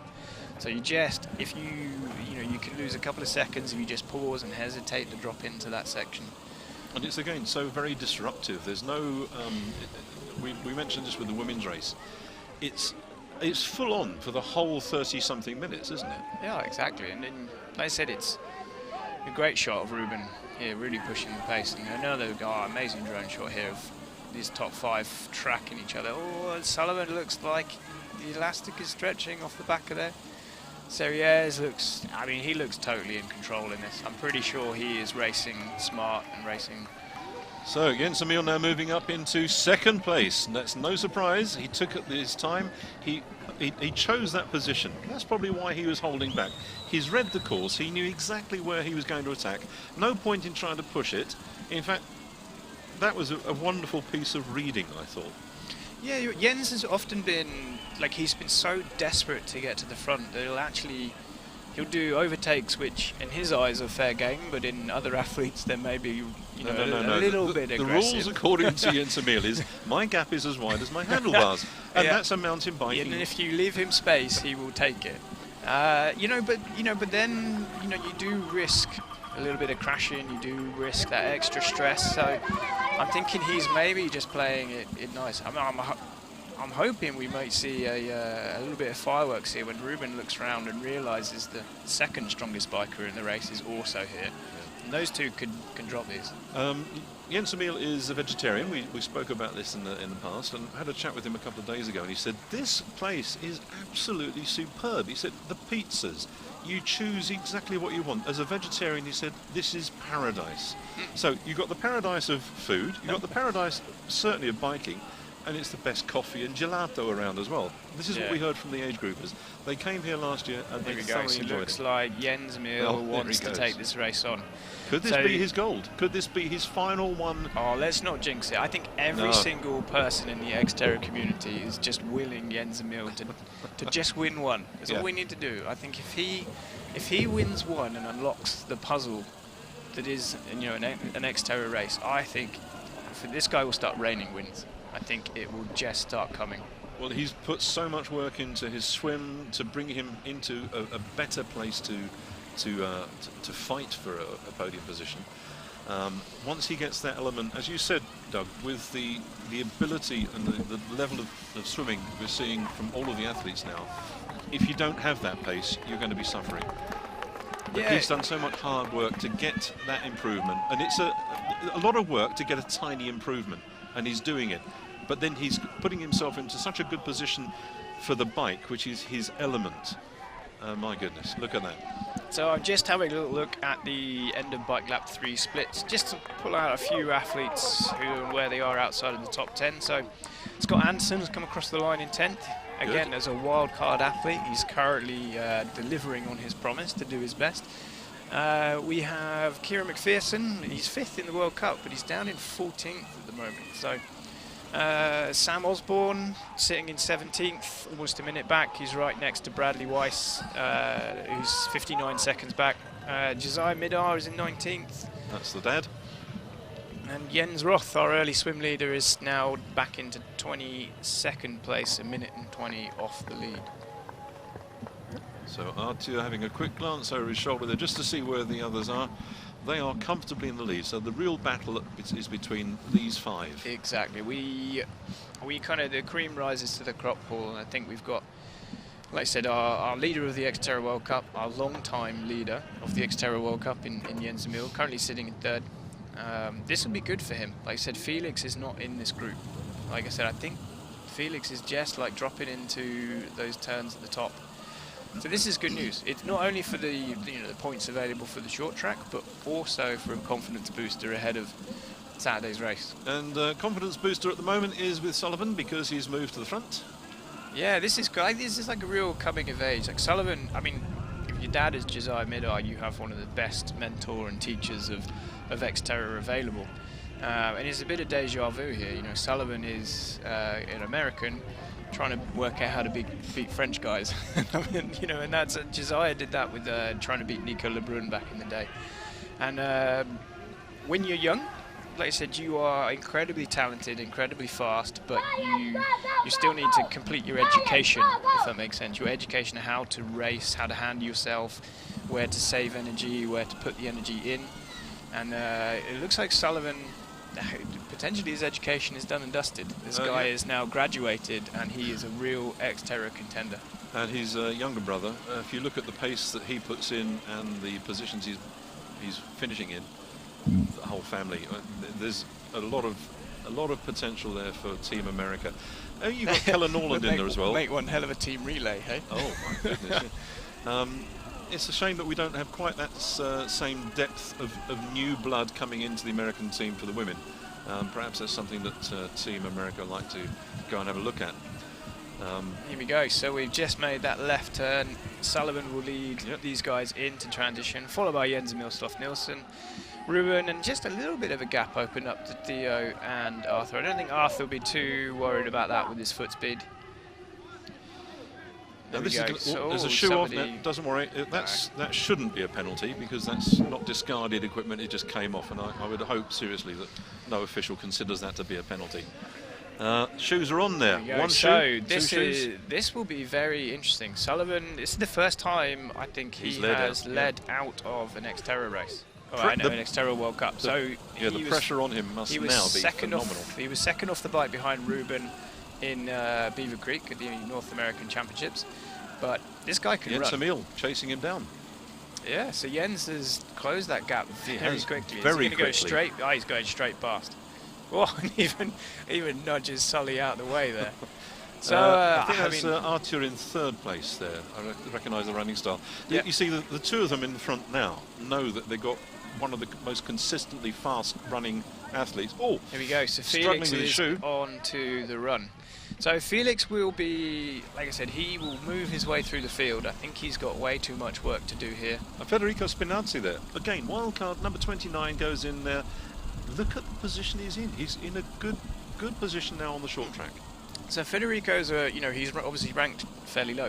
He's a great athlete, but it's more where he sits in his World Cup ranking. Yeah. So, he hasn't had that full season that some of these guys have to have those low numbers. So 1, 2, 3. Jens Emil, Sullivan, and Arthur. Oh, Arthur's hair is now flying around. He looks like the Predator, doesn't he? So, look at that. That's some hairstyle. There you go. And this is where Ruben, I think he's going to be aware that Felix is just behind. Arthur, Theo, sorry, is just behind him. So I think this is maybe Theo is thinking about protecting a place in the top 10 now. I think he was racing way above his level on that bike course, and I think he's done it. So Jens Emil is looking to move here. He's put a little bit of distance into Sullivan, but Arthur's run right up onto him, and I think we'll probably see Arthur catch those front two pretty quickly, and then we'll be in for a little bit of entertainment. Well, Arthur's first target is going to be Sullivan, and you can see he's well in his sights already. He will just run him down. I'm not sure how Sullivan's going to react to this, but this is a quick glance over his shoulder there from Jens Emil, and there's almost an urgency about this. This is something that he has wanted all season. It's something that is now almost in his grasp, but he knows that he's got Arthur behind him. Now, is Arthur going to go full gas and take that gold away from him, or is he going to let him just edge away? Because in the overall rankings, well, yeah, it's tricky. Like Arthur Serios doesn't, even if he wins today, he doesn't improve his World Cup title. He's literally racing now to just put other guys out of the points. Yes. So, but again, Arthur always says, I'm not concentrating on this, or I'm taking the short track easy, and then the gun goes, and the guy spares no prisoners and gives no mercy. So, I would have thought he might, on that downhill, I thought he might have shut that gap to Jens Emil a little bit sooner, but Jens looks like he's not letting Arthur run up to him. So we got a little shot of Felix just heading up the hill, chasing Lucas Kochar down. So that would be Felix running already from 10th up into 6th place. But Lucas, if you look at his power, Lucas just seems to be able to enjoy, whether it's short, whether it's long, whether it's wet, whether it's cold. He just loves racing, doesn't he? Yeah, he's such a strong guy. Like I said, sometimes too strong. I've seen him break his bike on a number of occasions. Yeah, but like I said, I think he's off the back of these guys. So Arthur looks like he's just happy to sit where he is at the moment. Sullivan's having a great race. Like I said, he's for such a young guy to have such a cool head on his shoulders at this point in this race. Arguably racing against the two best guys in the sport right now, and he's sitting pretty in third. Well, it looks as if Jens Emil has got something there that Arthur can't actually respond to, because that distance hasn't changed an awful lot, has it? No, and I know Jens has put together a few weeks of really, really good training ahead of this race. Well, he was away at altitude as well before coming here. He had a good block of training. He creates his season by having blocks of intense altitude training, and then relaxation, and then racing, and then it's a very, very carefully created season of racing. But he's now beginning to just narrow that gap. Yeah, exactly. And I think, like I said, Jens still looks pretty comfortable. That was a look over the shoulder just to check to see who's still with him. A little check to see what Arthur's face is telling. So Ruben 16 seconds back. Yeah, so Ruben, again, Ruben's short track performance never ceases to amaze me. Like I said, the guy's been in the sport for such a long time. He's had to compete with these new up-and-comers the last 2 years. Well, did you see the way he dragged them around the course on the Czech short track? Exactly. That was amazing, that climb. So, and to kind of go and change your whole style of racing from, being that dominant on the bike and the full distance, to then just go, you know what, the XTERRA World Cup, this is what it takes. I now need to get fast again. And he's done it. And you can look at all of these short track races again by going to the XTERRA page, and if you simply go to XTERRA, put short track in, all of these are available to you for you to watch. You don't need to subscribe. There's no paywall hiding things away. We've actually, I did see some penalties on the board there. Right, well, we can, I'll send a message to those down there. We'll see what we got. So Michele Bonacina, like I said, coming through. I think he's looking ahead towards a good race on Saturday. Like I said, a home World Championships. So yeah, there we go. So Arthur is now on the heels of Jens Emil Sloth-Nielsen. So Arthur will probably just sit here for a little bit and then just look to try a decisive move. So it'll be interesting to see if Jens can respond. Previously, you know, like I said, Arthur, when he decides to go, there's very few athletes who can go with him. No. One guy who is able to go with him is Jens Emil Sloth-Nielsen. The other is Felix Frissier, you know, so our second place in the XTERRA World Cup. Arthur is choosing there to race on, or to run on the grass, whereas Jens Emil is staying on that hard-packed, gravelly surface. Yeah, so whether it's just the grass doesn't, you know, that gravel can move underneath your feet and just be a little bit, I don't know, discerning, I guess, but yeah, a tremendous variety of road surfaces here. This is where, yep. Here we go, so there's the little move on the left-hand side. So whether this is a move or this is just to take the lead and then start winding it up as we have this really steep climb. So I think Arthur will hit the go button at the top of this climb. And he will just, there we go, a little look over the left-hand shoulder.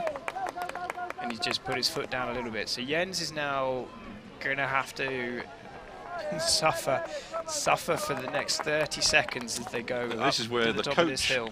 I met his coach, and I'm just imagining the coach will be standing on the side screaming at the moment. Here we go, we get a little replay of this little move. So either Jens Emil gives absolutely everything to try and get back into contention, or he accepts the inevitable, which is Arthur Serrier winning once again. Now, part of the race is here we go. We're giving everything, isn't it? Exactly. So Arthur is so strong uphill, and that was his time to try and gap Jens Emil, hasn't broken him. He has not. So I know Jens Emil's been doing some specific training with an eye to that last couple of kilometres on the full distance run course, which is extremely flat and extremely fast. We all know Arthur Serrier can run very, very quickly, so Jens has done his homework. He's worked out what speed he needs to run on the flat to be competitive against this guy. So they're going to run on that section of track. It's then a fairly straight run down to the bridge. You've got a solid bridge to turn. You turn left onto it. A couple of bridges to go up and over. Here we go. So Jens looks like he's side by side. Just happy to move back in front. He has. He's gone in front and he's taken the inside line, because now coming up to his turning on the left is the bridge. Across the bridge, and it'll be a left turn again. There you go. So actually, it looked like Jens just either said something or just gave a bit of a look to Arthur. So this is going to be a battle of who wants this more. The positions and the points that they get in this event wouldn't really change too much in the World Cup standings. So this is a case of who wants to make a statement ahead of the full distance World Championships on Saturday. Can you imagine being in that closing section over there as they come to the finish, and it's a very technical twist turn. Right, we're coming up to the first bridge. Arthur's just making a little more. We go side by side. Oh, yes, so Jens takes that, fights for that front line. This is going to be interesting. But he's taken that front line again, and it's again quite narrow. Here we go. Arthur's got to move on the left-hand side. Yep. So Jens is just chasing him. Okay, so Jens has to go all in here. He's not going to beat Arthur's foot speed. So we just got this one left-hand turn. And he's got to try and take... left-hand turn. Yes, this is going to give it across. No. They misread the course. So they've been so focused on racing. They've been so focused on racing each other that they've then missed that turn. Oh. Arthur Serrier is not happy with that. So Jens Emil Sloth-Nielsen takes advantage of that mistake by Arthur Serriers. And Arthur Serriers comes across for second in the World Cup. So quite an exciting end. So the guys are so focused on looking at each other for that sprint. I think that was it. They were totally missed that left-hand turn. Because this was very specifically mentioned in the race briefing. But the focus there was not on the race, it was on the individual race. It was on the battle. Yeah. And I think that's what happened there. These two were so locked into each other Yeah. that they missed. So they missed it. They Yeah. know it's 2 laps. They've had all of the maps. They sat there in the briefing, and sometimes that's it. You get so focused on racing, and all that excitement. We missed Sullivan Midar coming home coming in in third third. place. So this is an Lucas, amazing race for Sully. I think Lucas probably 5th or 6th place. Now, Have we got the so splits there? so look at all these guys coming out. There's so many on this finish line. And Bonacina looks like he's just about to hold on for a top 10. Yeah, I think we are. Yeah, Bonacina comes in 9th place. And is that And Theo Duprat? Duprat, after those early efforts on the bike, is rewarded with a top 10. And in a short track at this level, that's a crazy good race. There we go. These guys have, like I said, they've saved nothing for this race. There's Sebi Neath coming across the line. so Germany? And That's interesting. Scott Anderson delivering with a great race. Like I said, a last chance saloon for Scott with a wild card. And Jack Moody from New Zealand just coming across the finish line there too. And with Kieran McPherson also from New Zealand. So 2 Kiwis together. So there you go. So Kieran will take a few points into the World Championships. So there we go. Kellen Norland, I said, Aurelius from featured leader. pretty early on in the swim. Is that Like I Evan said, Roy? And Yes. Evan Roy. So you can see how quickly everything can change. These guys who were towards the front. Here we go. You can see a little, We'll just see this bit see a again. little replay of what happened here. They are battling. The battle between the two is so intense. That's what their focus is on. Yeah, and so as they here come up Arthur here, goes for this little move. and they were told in the briefing very specifically, both you turn to the stumble up. left. But then there's that momentary hesitation, There you go. So loss you of can see- focus. You can see the marshals. They stood there. They're ready and waiting. And they just just go straight on. Jeez. Oh, so. Come on, guys. This is your This job. could be quite an interesting post-race interview. Yeah, well, like I said, it's Jens Emil's first XTERRA short track World Cup win. Maybe not the exact way that he would have liked to have won it in the last 200 meters, but you know, he's the first guy to realise his mistake and correct it. Yeah. And away he goes. And like I said, Sullivan can be really pleased with that 3rd place. Like I said, he's obviously a win in Beaver Creek a couple of weeks ago was a big result for him, but there's a lot of big Yeah. names missing from that And this race. is going to, for the number crunchers, it's going to put the rankings into a different position. There was going to be a lot riding There in you go. this. So- So our winner at last. He said, "It's about time I won one of these," and today he has done that. Yeah, and Jens so Emil. I mean that's a big statement from, you know, obviously Jens Emil taking the tape, but also from Arthur Seria. It's a big statement of intent ahead of the full distance XTERRA World Championships this weekend. It's going to fire Arthur Seria for the Yeah, big that's one. going to put some fire in the belly, I think. So yeah, a pretty good day in the Nielsen Bill 1 household. There you go. Yes, there'll be celebrations tonight, but not too much because the focus is going to be on Saturday. So we are. It's a confirmation of our top 10. So we have Jens Emil Sloth Nielsen, 33 minutes 35 seconds. Arthur Serrier is 2nd. Sullivan Midar rounding out the top 3. Ruben in 4th. Lucas Kochar 5th. Fiderissier 6th. Spinazzi 7th. Jules Dumas 8th. Bonacina 9th. And Theo Duprat. So we are heading down to an interview with Sullivan Midar, That's 3rd right. place. I don't hear anything in here.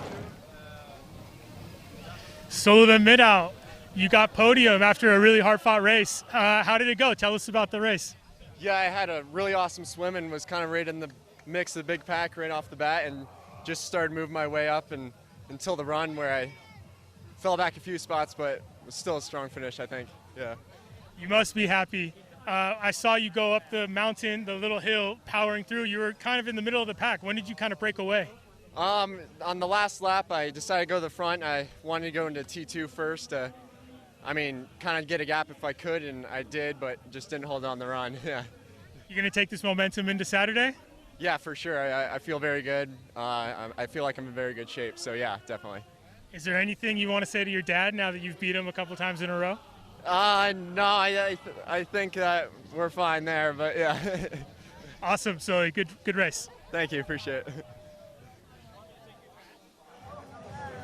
Dealing with that question. Yeah, That was great. I think now the student has become the master. Yeah. Good. this has got lots of promise. I'm looking forward to seeing his the next 5 to 10 years of him racing, because I think there's been some words in the background saying that this is the guy to watch for the future. Yeah, I mean, I think we say that 3 or 4 times a year about 3 or 4 different people.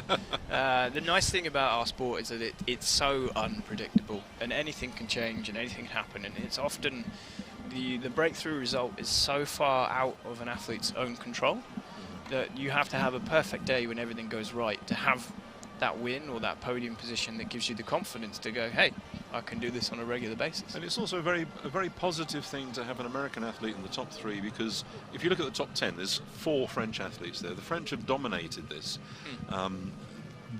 largely through these athletes' own very hard work behind the scenes. But France, Europe has dominated XTERRA, but it's nice to see now we've got that little injection of transatlantic blood. Off to Arthur Serrier. So, ladies and gentlemen, hold on to your seats, because this could be interesting. Arthur, that was a really good race. You didn't have to go so hard today. What made you go so hard? Yeah, you know, I'm just back from 2 altitude training camp, and I didn't have any races for more a month and a half, so it's more about confidence for Saturday and like activate the body. And you know, when there are a crowd like this in a race, you are on the game, and when you are in front, you try to stay in front. I'm quite happy with my races. I'm just hoping to have a nice recovery and to be ready for Saturday. You guys were in a heated battle at the end of that. What happened? Yeah, we ran together, and I attacked Emil on the climb, and at the end we have a nice battle together. We push and extra, and I push a bit. I take a little gap, and on the last corner, I don't see the arrow, or there maybe miss some volunteers, and I go straight, and he go in front of me a 50 meter. But you know, it's race fact, and yeah, Emil is a nice guy, and he deserves to have a win this season, because he was always strong and always in his front. And I'm like a bit disappointed, because I was expecting for a nice sprint finish with this guy, and you know, but I'm more focused about battle than the places. So yeah, I'm just a bit out of me, because you know, it's race, it's nervous, it's something packed and with a lot of intensity. But yeah, that's really nice here, and thanks to all the organization to organize something like that. I think it's 50-50, 15% my fault, 50% maybe a volunteers just show me coming food gas and like, what the fuck? So yeah. Are you ready to defend your title on Saturday? Yeah, definitely. I'm just hoping to have some nice sensation, nice feelings, and have a good recovery. Yeah, we will see. And it's my main goal of the year, and I think I'm prepared for that, and I'm prepared for 2 races in a row. So yeah, looking forward to Saturday, and see you there. Cool. Congrats, Arthur. See you then. Thank you very, very much. Bye-bye. Well, that was actually a pretty good interview. He accepts that there was a bit of a misunderstanding, but the comment there, he deserves it. He's such a nice guy. I thought that was a wonderful thing from Arthur. Yeah, exactly. These guys are crazy competitive, and you know, between the start line and the finish line, there is like, you know, no mercy given, and you know, there's certainly no gifts in this race. And but you know, as soon as they finish racing, these guys have a serious amount of respect for what everybody's doing. They're all training, you know, 25, 30 plus hours a week. They're all in very similar situations. So it's just really cool to see the, you know, the respect between the 2 athletes. I think we're very much now looking forward to listening to a few words from Jens Emil for his first ever winners interview. Jens, the long-awaited first. How does it feel? Yeah, it's awesome. That was a hard, tough battle. Me and Arthur have been in this situation quite a bit of times now, and finally I took the longest straw and got the win. So I'm thrilled. I'm really thrilled. When did you pull away? Like when did you feel like you had it in the bag? Yeah, I didn't know if you saw on the cameras, but we went really head-to-head on the last few turns, and we also started to use our arms, fighting each other a bit. But it was cool. But we wanted to go into that last turn in first place, and Arthur went, and he led us the wrong way. So we both slipped a bit and turned around, and I guess he gave up. So it wasn't he gave up because he lost 5 meters to me, and Yeah, of course, it's not the coolest way to win, but I had my bad luck this year, so I'm happy to have my bit of luck to win this, and I'm sure he also went hard to the end, and he fought for it. So I'm thrilled. It was a great battle, and all my family is here, so I'm thrilled to do it in front of them. Yeah, you had a lot of people in your corner today, and on Saturday, are you going to use that as motivation to take first again? Sure. Now I know how to win, so why shouldn't I do it again on Saturday? That's right. Congratulations on the big win. We'll see you on Saturday. Appreciate it. Thanks to everyone. And then can you give one more? A nice interview, and the fact that he had his family here with him, that must be so much nicer. He's had them here. I think we're getting Og racet var vildt. Jeg kom lidt bagfra på svømningen, men kom op til fronten på løbet og løb med Arthur. Vi havde en virkelig hård battle, hvor vi begge to trak tempoet lidt ud af og prøvede at sætte hinanden. Og han har slået mig nogle gange i år, så jeg troede ikke helt på det, men jeg følte, at jeg havde gode ben. Og så begyndte vi også at bruge armene lidt ind på de sidste par 100 meter, hvor han så kom foran mig, men så løb han den forkerte vej, eller han tog os begge to med lidt den forkerte vej, og så kunne jeg komme indenom og tage ham med 5 meter. Så vi spurgte ikke helt om det, og ja, jeg er glad for, at jeg havde heldet med mig den her gang, for jeg har også haft lidt uheld i sæsonen ud, så den føles god, og Arthur og jeg, vi kæmper om det igen på lørdag. Thank you. All right, thanks. It was more or less the same. It was that we both went the wrong way. He got about a 5-meter lead. Don't pretend you understand Danish. Little bits of it, yeah. No, I like it. And here we are. We've Good got interviews. our updated World Cup ranking. So Arthur Series leads into the very last race of the season with 414 points. Felix Frizier, despite, I said, a maybe lackluster performance today, still sits in second place. Jens Emil in third place. Ruben Rudasser in fourth, Kieran McPherson in fifth, so no real changes across our top 5 athletes at the moment. But that move from Ruben to go to Beaver Creek has put him in that position now. And between those top 4 athletes, Saturday is going to be the deciding factor, isn't it? Again, I think it's a winner-take-all situation at this point. The points are so close for these guys that they, I think all they can think about is trying to win Saturday's XTERRA World Championships, which is going to be broadcast live. We'll be down here for the slightly earlier in the day start. There was a question from the athletes, why can't we start a little bit earlier? Well, that's quite simply because we want to have the swim. And I thought that in the elite briefing it was very clearly put out, if we start the race an hour or an hour and a half earlier, then the risk we have is that the air temperature is going to be so cold that the combination of the water temperature and air temperature will mean that we either reduce the swim or have to cancel the swim. We don't want to do that. And when the sun rises here, suddenly there's a change in the temperature. The air temperature rises, the water stabilises, and you get that calculation. Yeah, that means we can go ahead with it. Malvino has its own little microclimate where the weather can change in 5 minutes. And like I said, giving the sun a little chance to come up, out of the clouds, just brings that overall temperature up, and it makes it way, not only, obviously from a technical point we have a swim, but it just makes it that little bit nicer for the athletes. Well, for the whole season they've been training for swim, bike, run, and that's what they want to have. There is obviously the risk that we could have an extreme weather condition here, but we'll do our very best to make sure that we have the swim, bike, run. So we'll be starting, I believe it's 10 o'clock in the morning for the elite men, and the women go at 1 minute past. Exactly, and we'll be bringing a live broadcast and we'll be bringing a full live broadcast for the XTERRA World, full duration of the XTERRA World Championship. So I think, Paul, we'll probably see each other again on Saturday, and thank you guys at home and everyone tuning in to our XTERRA live stream. Yep. Thank you for joining us. But we've got the podium first. No, we're not having a podium. No. Okay. No, I think no. So yeah, don't forget, tune in on Saturday. We'll catch up with you then, and if you want to watch this again, the XTERRA live page is there. Just click XTERRA short track and it will take you to a whole range of races that started this year with the short track in Namur, followed by the short track in the first short track was in Oak Mountain, wasn't it? Oak Mountains, first short track of the year. And then we had Namur, then we had Czech Republic, then we had Zittau, and of course this one today. And you can also see the races from last year, which were also terribly exciting. Exactly. Right, so this is the cable car. If you come to Molveno, you've got to get up in the cable car, go and enjoy the view at the top. €18 to take you right the way up to the top, including the chairlift. We're going to go now to the highlights, and that's from Doug and from me. Goodbye and see you on Saturday. Yeah, goodbye.